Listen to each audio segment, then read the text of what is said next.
Құрметті ұстаздар, оқушылар, ата-аналар.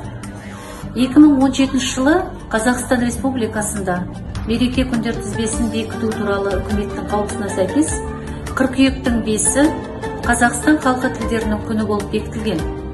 Бұған дейін тілдер мерекесі 22 қыркүйекте атап өтілетін. Бұл өзгерістің басты себебі ұлттың сақталуына да, жоғалуына да себеп болатын басты нәрсенің қуаттысы тіл деген ұлағатты сөзді қалдырған, қазақ халқының тілі үшін күрескен, ұлт ұстаз атанған Ахмет Байтұрсынұлының туған күнімен байланысты. Тілдің міндеті ақылдың аңдауын аңдағанша, қиялдың меңзеуін меңзегенінше, көңілдің түйінін түйгенше айтуға жарау. Ахмет Байтұрсынұлы.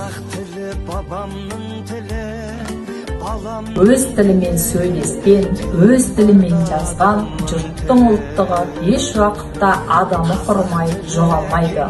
Ұлттың сақталуына да, жоғалуына да себеп болатын нәрсенің ең қуаттысы тілі.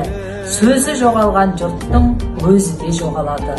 Өз ұлтын басқа жұртты қосамын дегендер әуелі сол жұрттың тілін аздыруға тырысады. Ахмет Байтұрсынұлы. Біздің тәжірибемізде қазақ тілі бай тіл. Тек сөздері ғылым жолына салынып реттелмеген тіл.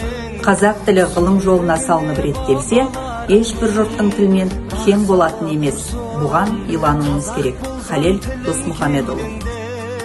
Патшалық құрсын,